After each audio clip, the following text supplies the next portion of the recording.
because part of this, I'm going to share some stories, but I'm also eager to hear what you all are thinking about, working on, dreaming about. So part of this might surface like, oh, we want to follow up on this particular tool or conversation item. So, yeah. Thank you, library folks, for hosting. It's really lovely to be here. Hey, Doc. Oh. I was like, there's someone coming around the corner. I don't know the best way to approach. Yeah, on hands and knees. Oh, we got it. Yeah, you got it. We got sure. In the sunny. Like Isabel shared, my name is Emma. I use he, him, and they, them pronouns, and I worked for a rural organizing project for about 5 years. Rural Organizing Project's mission is to strengthen the skills, resources, and vision of primary leadership, local volunteers in autonomous human dignity groups across the state. And the goal of that is to keep those groups a vibrant source for a just democracy.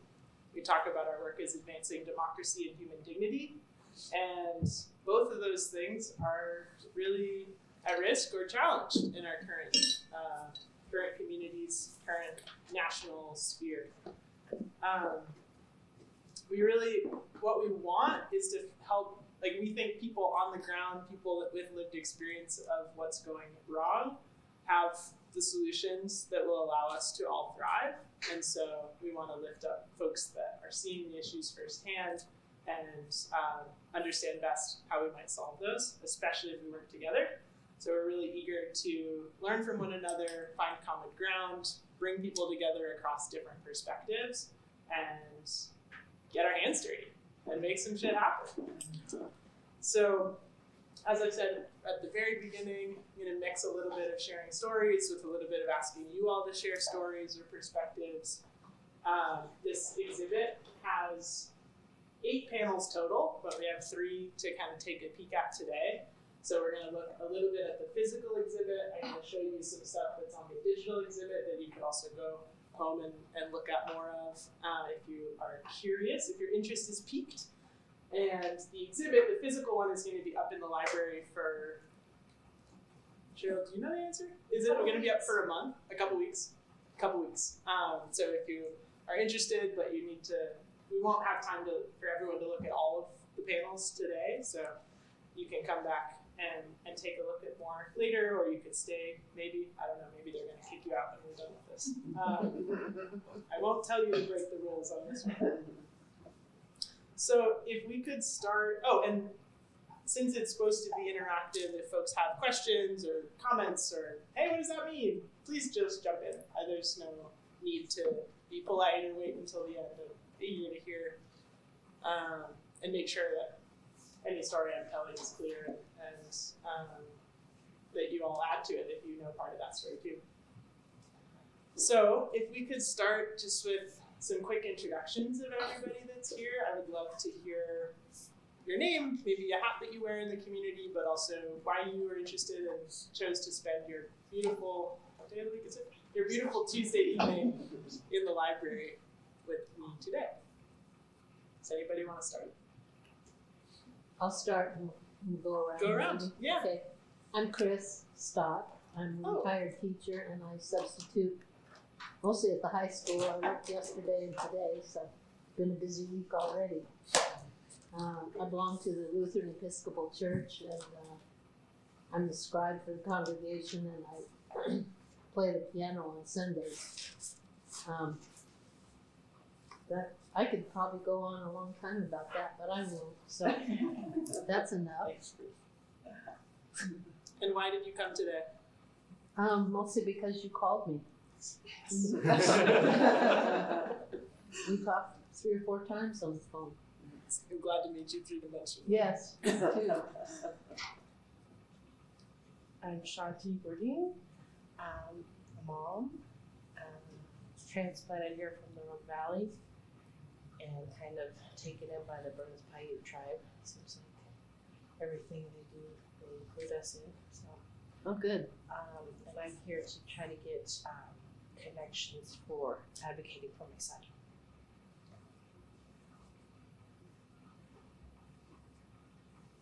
Hi there. Hi. I'm Becky. I got your message on my phone and neglected to call you back. Sorry about that. Well, you're calling me back by showing up. And there you go. I'm here, I guess, I'm a retired, stay-at-home mom, medical technologist a million years ago, but just to find out what you guys are about. And Chris told us in church about this. And so I guess I'm kind of here for a representative of the Episcopal Lutheran Church. Cool. Glad to meet you. Glad to meet you. I'm Joan Suter. I'm a biologist and planner and manager retired from the feds. I'm also a candidate as a PCP for the Democratic Party in Harney County. What's PCP? Precinct committee person. Oh, okay. So you'll see my name on the ballot if you get a Oh, okay. Democratic slip. Does Steve Grasty hold that currently, or? No, there are several PCPs in the county, both Oh. Republicans and Democrats. Oh, And he doesn't hold any of those currently. He talked about being one, but I don't think he's signed up yet. I didn't see his name on the list. okay. So I'm here because Izzy sent a note out to several of us that are part of Harney County Democrats. And aside from that, I play music, and I've seen you around too. She plays very good. And I bird around with these guys. So I'm Isabel, I'm the children's librarian, and I have another role, as Joe mentioned, but I will not mention it in the library. So somebody reached out to me in November from Ideas of Partnership to let me know about this grant for small libraries, and then that evening I got another message from a friend of mine who's a native activist and writer who also suggested that that would be a good idea for a library. And so right away I thought of Emma and Ideas of Partnership and two other speakers, and I'm so glad Emma did accept my invitation. Talking about giving voices to everyone and working together collaboratively, and then not collaboratively when it doesn't work, going to other ways to, if we have to, such as integration, but always starting with a collaborative approach to solving issues. Do you want to introduce yourself, or do you want to just be in the back? Well, we skipped Beryl, so I was going to come back. do you want to go ahead? Sure. My name is Beryl. I work here at the library. I'm here because I am videotaping it, and I don't know that much about the Rural Organizing Project. So. I'm Cheryl Hancock. I'm from the library as well, and I'm here to actually put a face to a name. I worked with Emma for a while, many years ago, and I'm also interested in what you do. My name's Harney. I use she, her, and they, them pronouns. I'm here because Bob invited me, and I was just excited when I heard about it. I also work at the UARC with what? The Eastern Oregon Agricultural Research Center. There's some alphabet soup that goes along with it too. Okay. It's not a good government location if it doesn't have some alphabet soup going on. And if no one quite knows how to pronounce it. Katie, teach middle school science here, so I'm at the middle school recently, brought here about a year ago. I'm here because Donald Peter messaged me while I was doing esports, and I'm like, sure, why not? Why do I need to be home? Yeah. I'm Peter. I work at the EMARC as well. I'm on the federal side, so we have USDA Ag Research Service, and then I think all of us are there. And then we also have Oregon State University there, and TNC as well. Right now. Yeah, so I'm a research scientist, ecologist there. I started last year. And why did you show up here? Because Dob told me a few hours beforehand, and I told her. So. It was be good for you. Yeah, I'm excited. I was recruited by Dob. I'm Dob. Legend. I worked in Burns for about 2 years this week. I know, just in a good way. And I work at the Egg Research Center as a kind of research support. And why am I here? I'm here because I want to try to get involved in making the community a better place for people.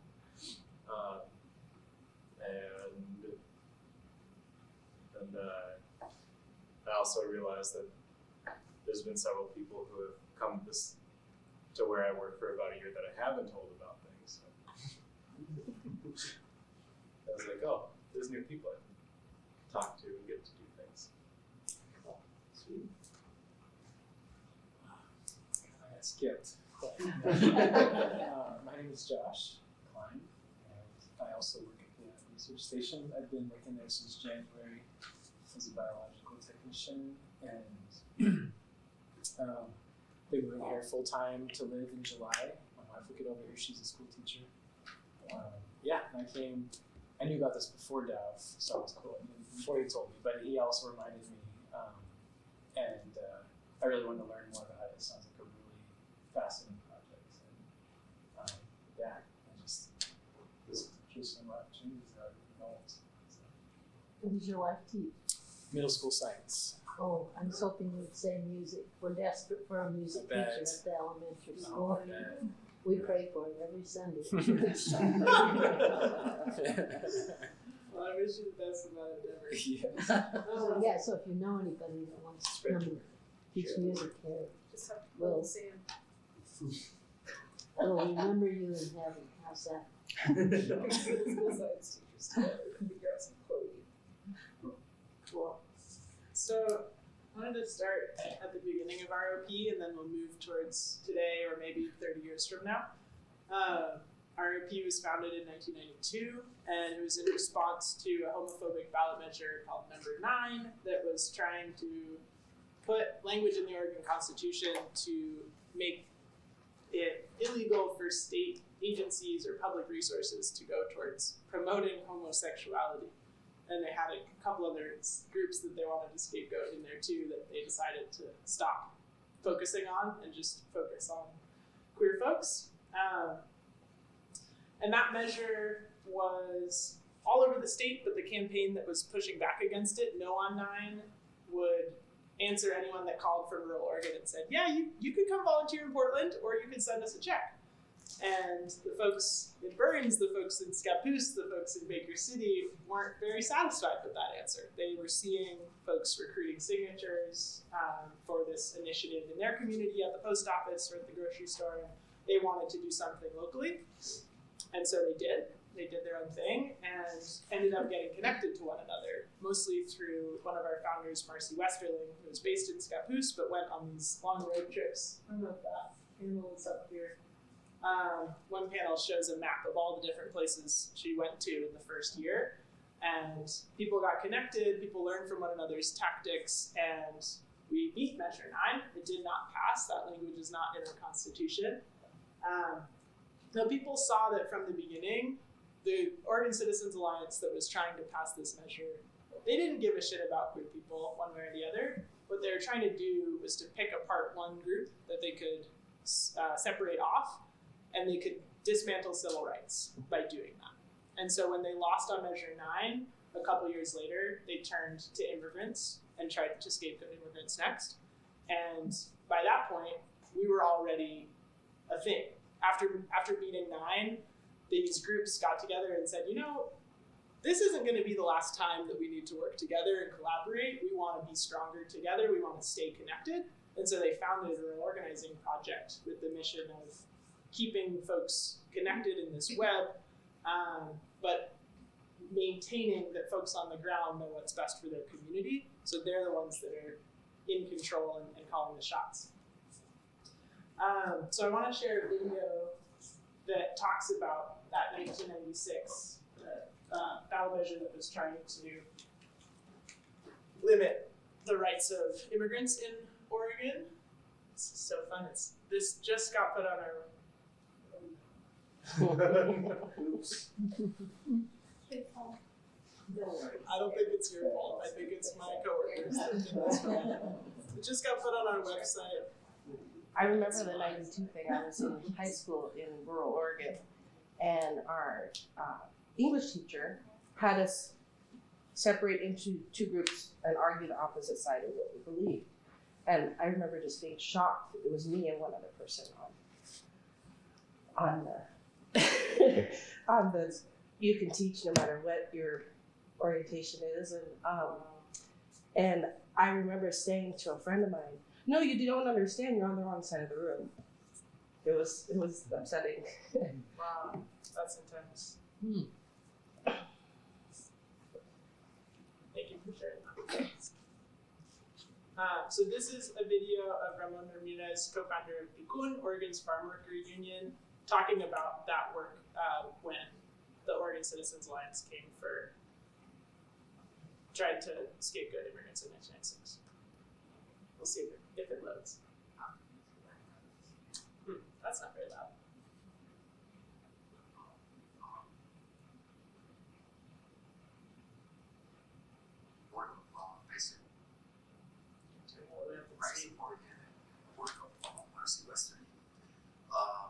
Immigrants started at the time, so there was in 1995 there was an introduction of four anti-immigrant measures, and so the first thing we did is we went to people like Mercy Western and ROP and say help us out in these measures, and also we went to the Basic Rights of Oregon. There you go. They did. They helped us out, Captain. and they not only taught us how to strategize, but also they taught us how to do electoral organizing, which it was something that we had never been involved in. Would people be able to hear that? Should I start at the beginning with the closed captions, or? I can set it to project the sound through the projector if you want. Oh yeah, let's try that. Okay. Yeah, that was very quiet, even when I was sitting right next to it. And it's not too long.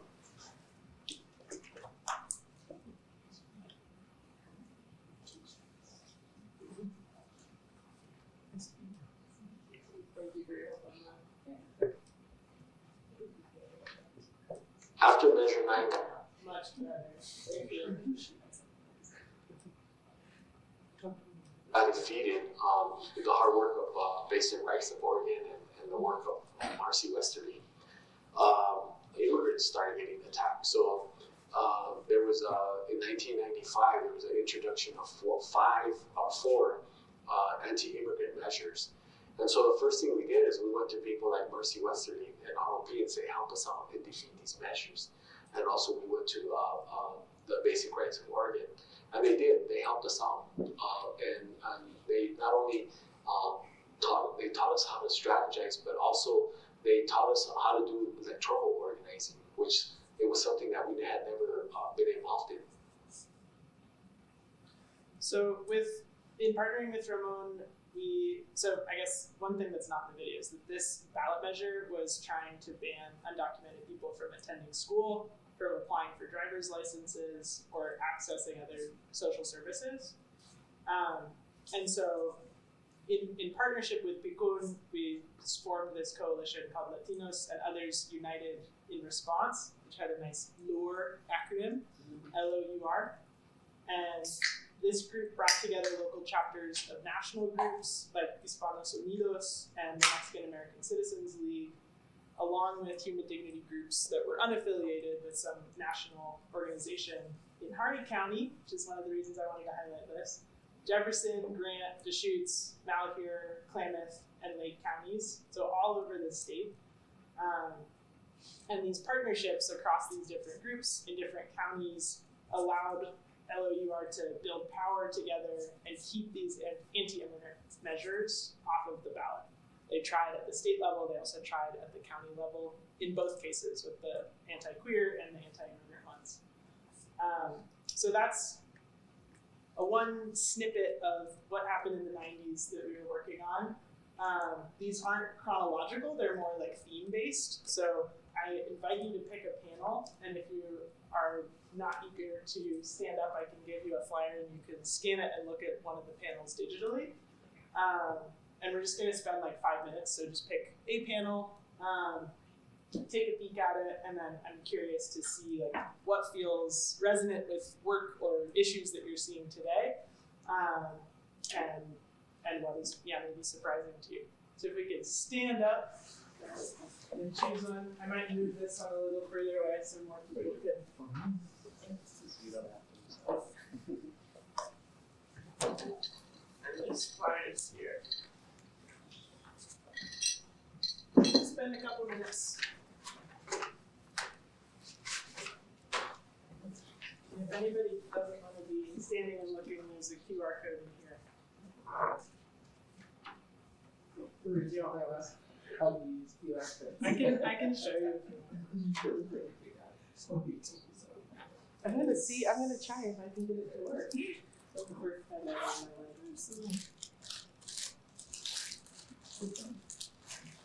On this, but it actually doesn't. I'll just tell it to you. There won't be a QR code also, but I'll just tell it to you. That's good.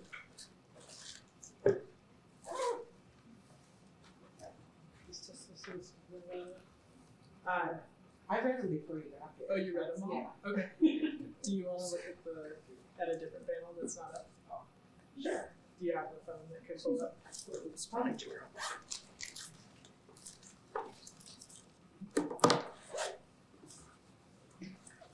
So the link is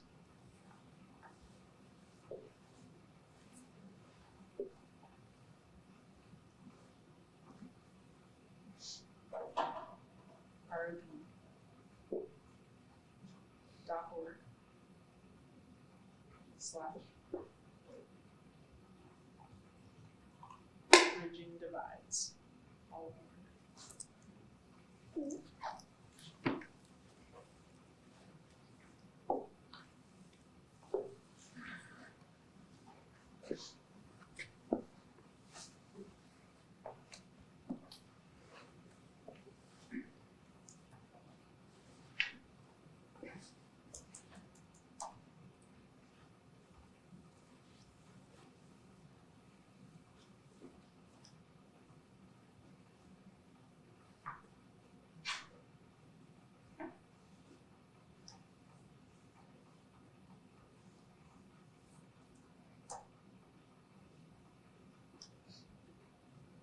Oops, that page came up again. Which one? The creating safe and welcoming communities. What the heck is that? So great test run. There we go. The menu at the top works even if the home page doesn't.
Can't quite see that.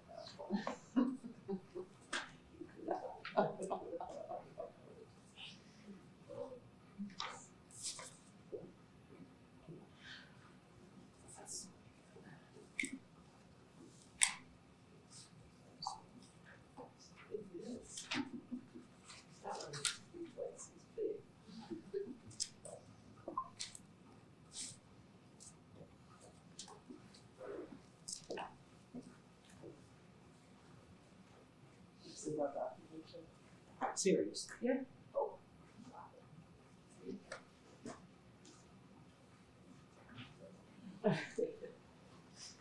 She The got first it. part was that.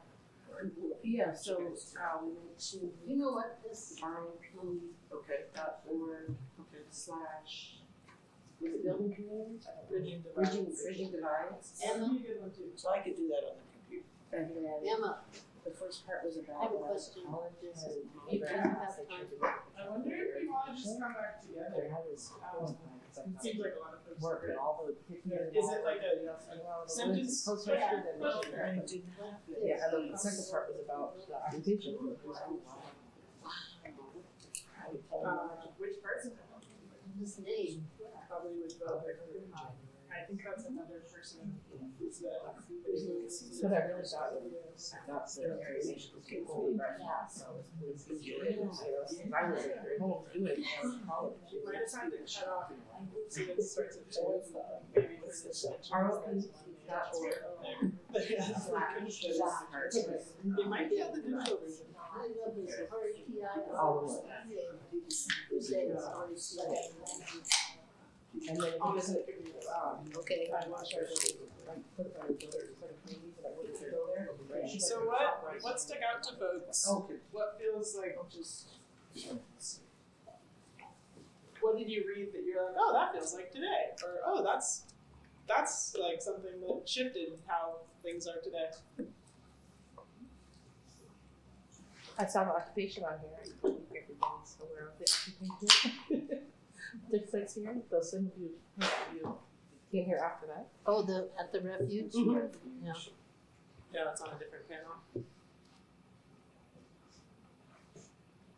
So this panel here raising your priorities, what's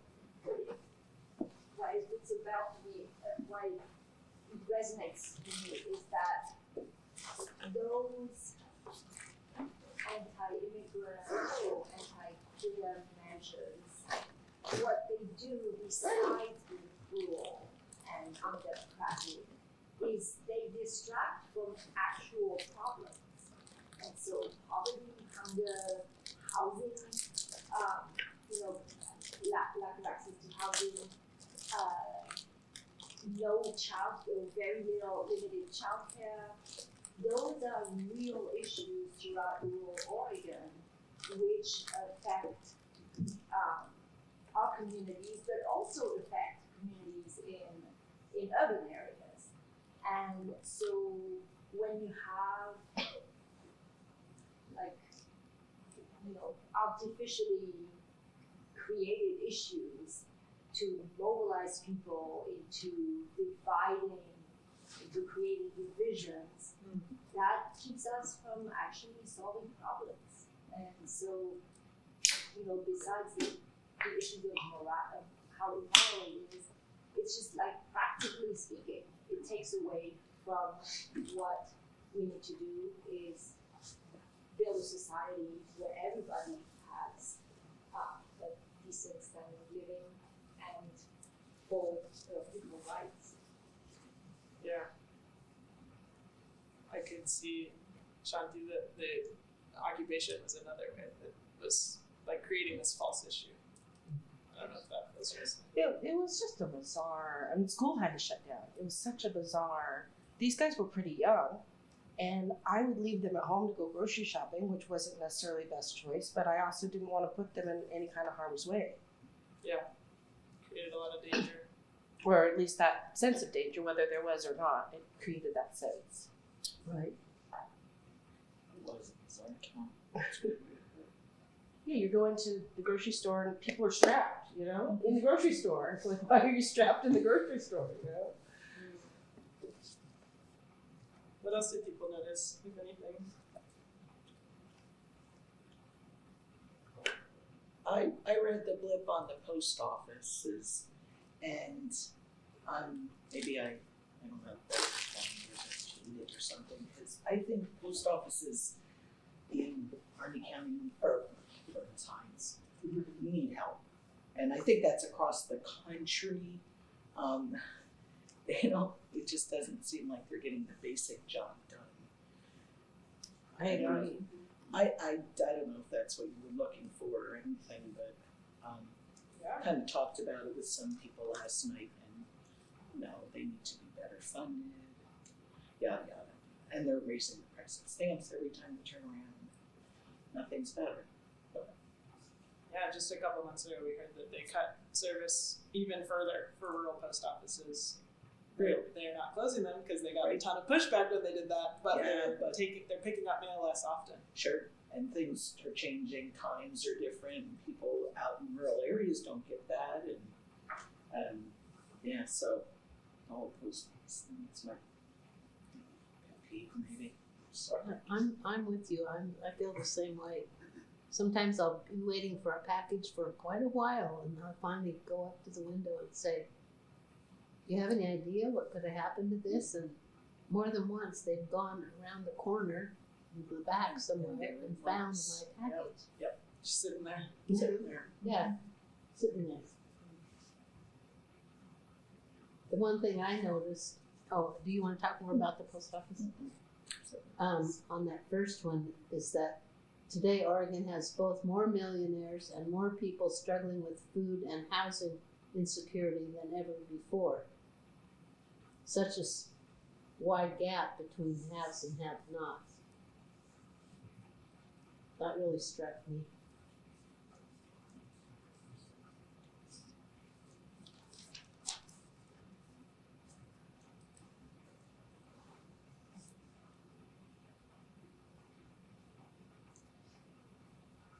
It was really cool that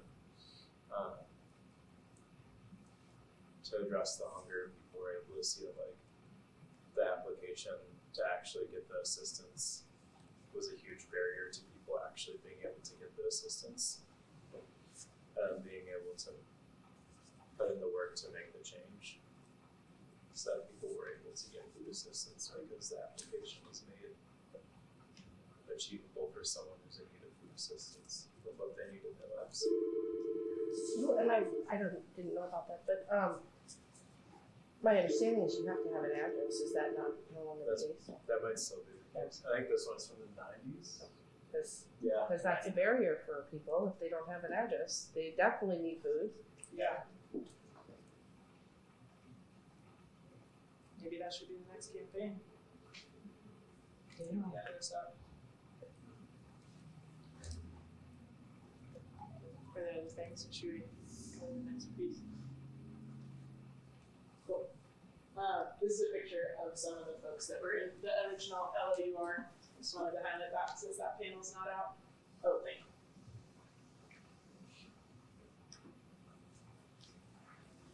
So, jumping in the immigrant justice work story, jumping forward to 2017, there's many threads of this story, but just kind of share one anecdote. 2017 to 2020, we were able to close all 3 local jail contracts with ICE, end those contracts, which is very exciting. In 2020, the last one, which was in the Gorge, ended their contract, and in the meantime, and if we have extra time, I have a cool video to show you, but I don't know if we'll get there. In the meantime, Border Patrol contracted with federal prisons and put 124 people in Sheridan, which is in Yamhill County, right there. During the height of family separation under Trump, 124 people from like 36 different countries or something wildly diverse. I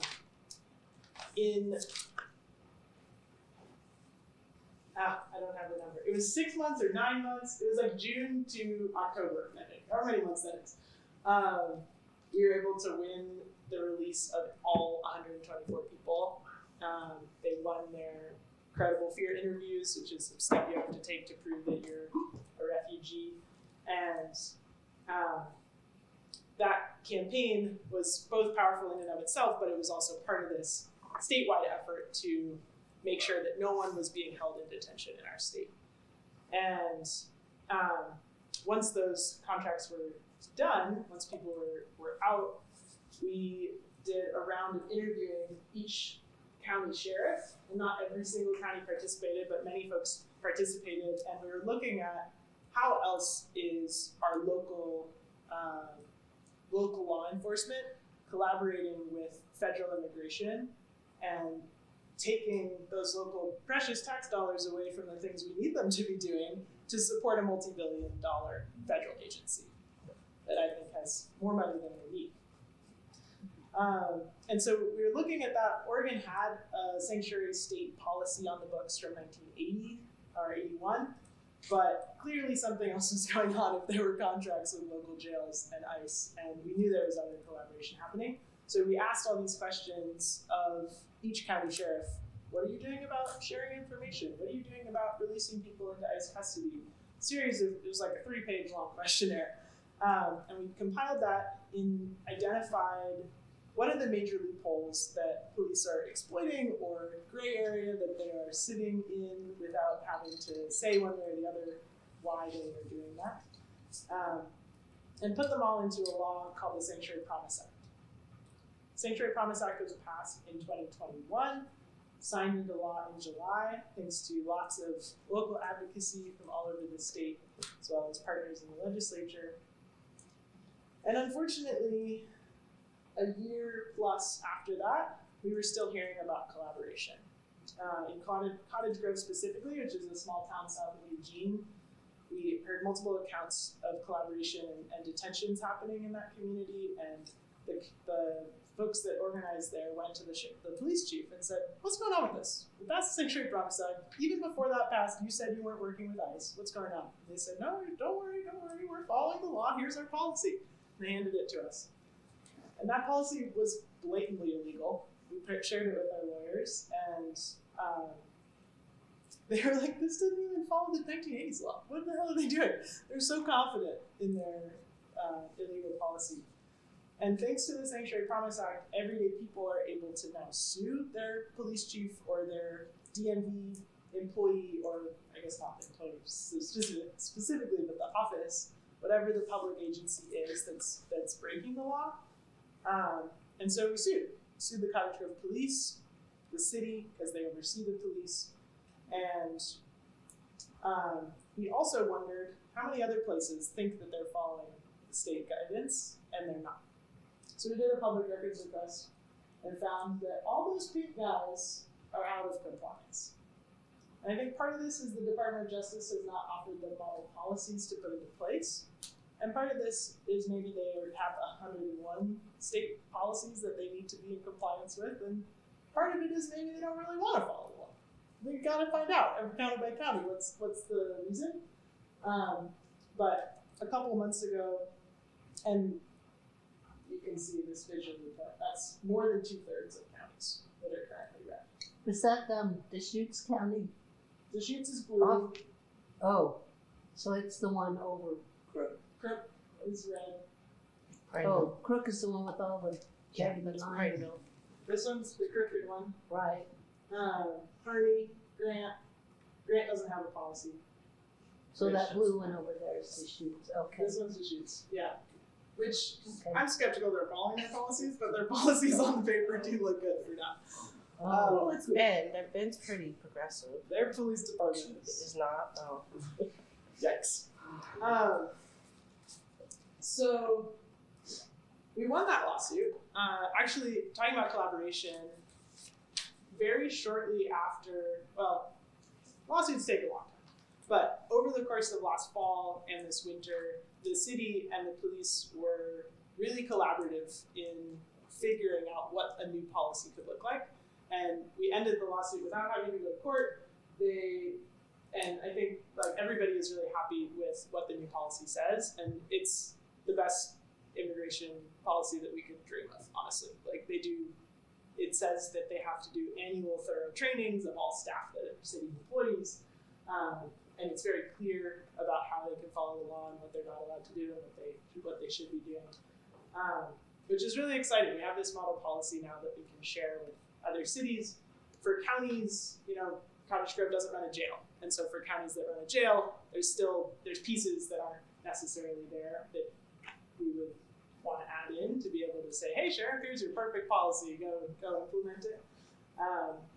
But also, some folks are going to want to create their own rules and make it what feels good to them. So let me see if I shared all the pieces I wanted to share. So question, Yeah. with all these other counties, are they aware now that you've settled with Cottage Grove? And they're kind of in the loop too? That's a great question. So last piece I'll share about Cottage Grove is just that honestly the base of the problem folks are facing, ICE collaboration was terrible and created intense consequences for people that were being picked up, but people were being picked up because of racial profiling. And that stopped almost immediately after we filed the lawsuit. Didn't even need a win for that to shift how the police were acting. And that was the piece that made the community feel totally different. So that was a really big win. The most recent win, though, was the Lane County Sheriff emailing us and saying, hey guys, we saw on your website that we're out of compliance, but we swear we updated our policies. Please change it on your map. Please, here's our usually you'd have to send in a public records request, but here's our policy. Look at it. I looked at it. I don't actually think it's in compliance yet, but apparently it's better than it was before. So we're taking a look at that. They just came in looking at it. But that's a big piece of the puzzle because it takes a lot of resources to sue every single sheriff in the state. You don't actually want to do that. It would be much easier to just go have a conversation and be like, don't you not want to be sued? So, so since filing the lawsuit or since getting this map together, like, wow, we have a really big problem. Groups across the state have been going in and talking to their sheriff, inviting them onto the radio to have a conversation about it, writing into the newspaper like, hey sheriff, what's up with this? How's this going? The Lane County Sheriff heard about it because a reporter that covered the Cottage Grove case called him up and said, hey, have you heard that your policies are out of date? What would you like to say in response? And so we looked into it. So there's lots of ways that people are trying to do this differently. In Harney County, the county Democrats are putting a resolution together to say your policy is out of line and we would like that to change. I don't know if anyone here wants to add detail to that, but we've been working together on that. And I think it's going to be up to every county to make sure that their sheriff knows. And also, we haven't done this for every police department. There's 246 police departments across the state.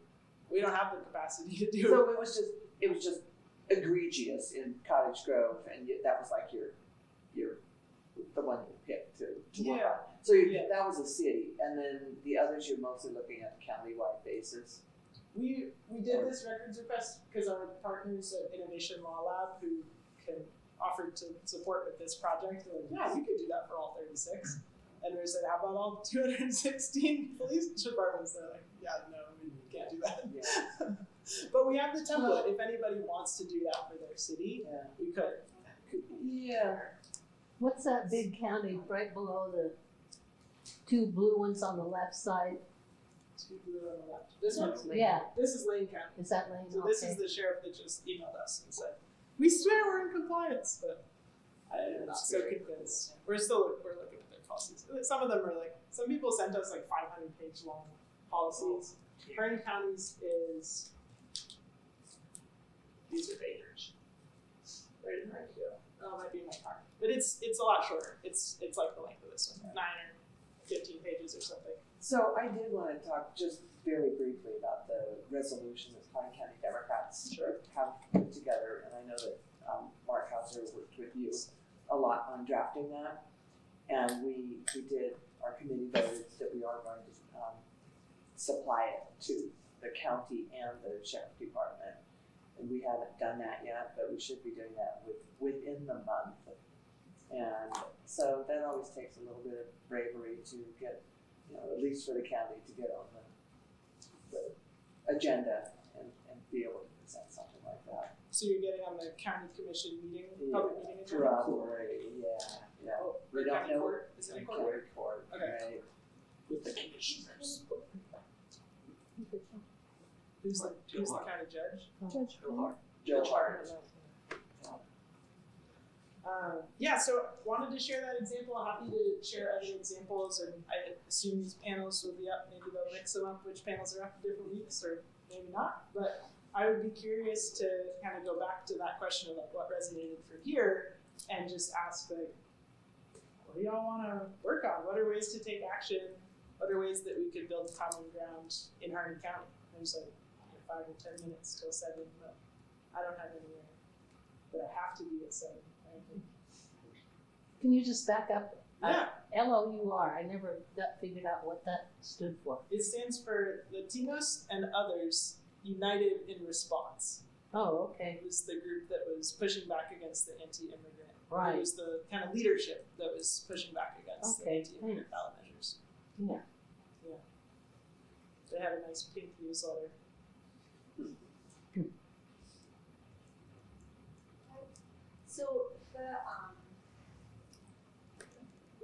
So LGBTQ high school students, or actually all mostly concerned high school students. So a few years ago, I don't remember if it was 2020, Oregon passed a law that mandated that every school district, and I don't remember if it's school district or school by school, have a plan in place that clearly states all the measures that are put in place so that LGBTQ students feel protected and are not discriminated in the schools. And there is a problem with the law, and I know that from somewhere else, but in the sense that although the law is in place, there is no real enforcement mechanism for it.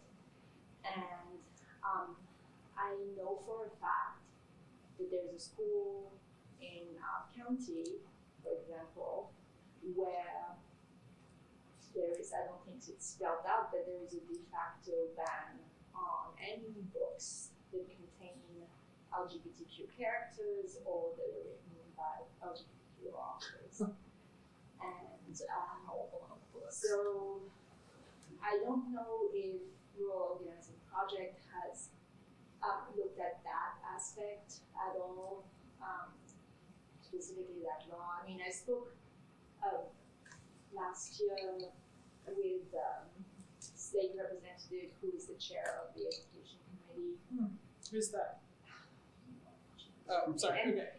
I probably wouldn't know the name. But no, and he may not be anymore. But he had said at the time, email me, and I'll look into it after one of our state meetings, and then I didn't do it because I didn't have time. Yeah. But I've been thinking about it, and so, yeah. But I'm thinking maybe that's something that we could look into. But I feel like it's something where the law needs to be improved to where there is a mechanism to enforce it, rather than it being just on paper. Absolutely. Yeah, I was just in Baker City yesterday. I started this trip on Saturday, and I'm going home tomorrow, so my whole week is like, what day of the week is it? But they were talking about unfunded mandates. Like the state will say, you school have to do this, or you county commission have to do this. And then there's no real and this is how you would do it, or this is the staff capacity, like you were talking about the post offices. Right. This is the staff capacity to make this reality. And then the follow-up, and if you don't do it, this is what's gonna happen. Yeah. Well, in this case, the state actually put out a really well conceived document, guiding document. It's all the schools got it, and that's it was made public. And I remember at the time, through RAD, we also tried to reach out to RAD was not an acronym. What does it stand for? Rural Alliance for Diversity, which is a Harney County-based organization. And we did try to find a way to form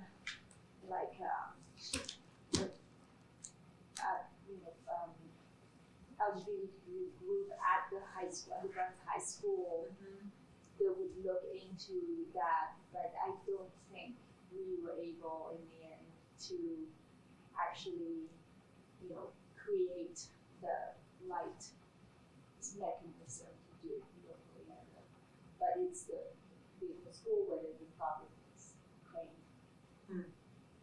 Yeah, I think this is something that I think the rural organizing project model is local folks, so people in Crane or people in Harney County would go and say, hey, we have enough people around us that y'all need to listen to us for whatever reason. Students or parents or like who has power over the decision makers there would be my first question. Is it the librarian's decision? Is it the principal's decision? Is it the superintendent's decision? Like who's the block? And let's go chat with them, and then let's bring more people in and put pressure where pressure needs to be put. And sometimes it does make sense to come in, that's like coming from the bottom up, and sometimes it makes sense to go from the top down, although we all know that there's a lot of pushback or griping when it's, the state that's coming in and getting on our backs. But sometimes it's worth it, like Cottage Grove, that lawsuit was very effective.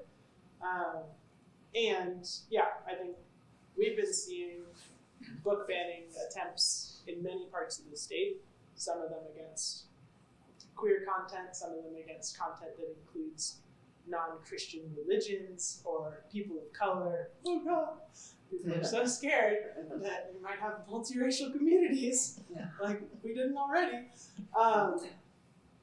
And a lot of the most successful responses have been from the ground up, of people coming out and filling the library or filling the meeting room and saying, we love that book is part of our library.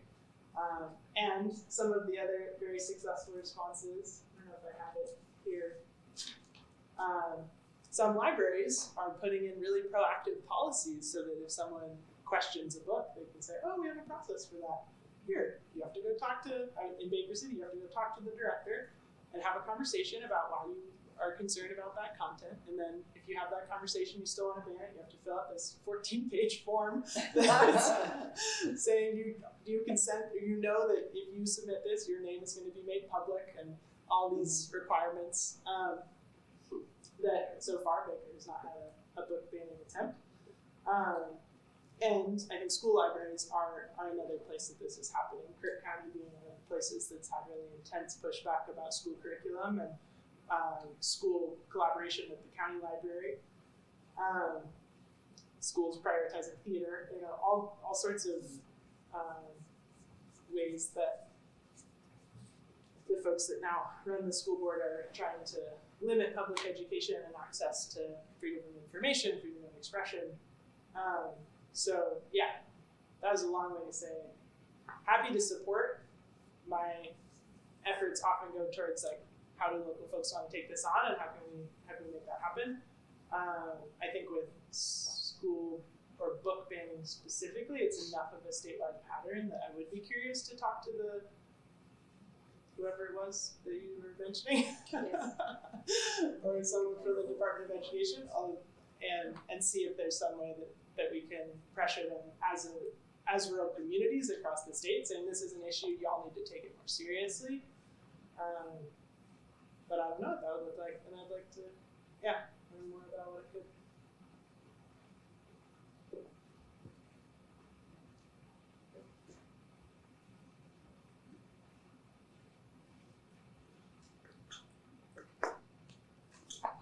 Trying to formulate a question. So what can we call you for help? Is that about, like, if we have a issue or something, or if we have like a cause. Yeah.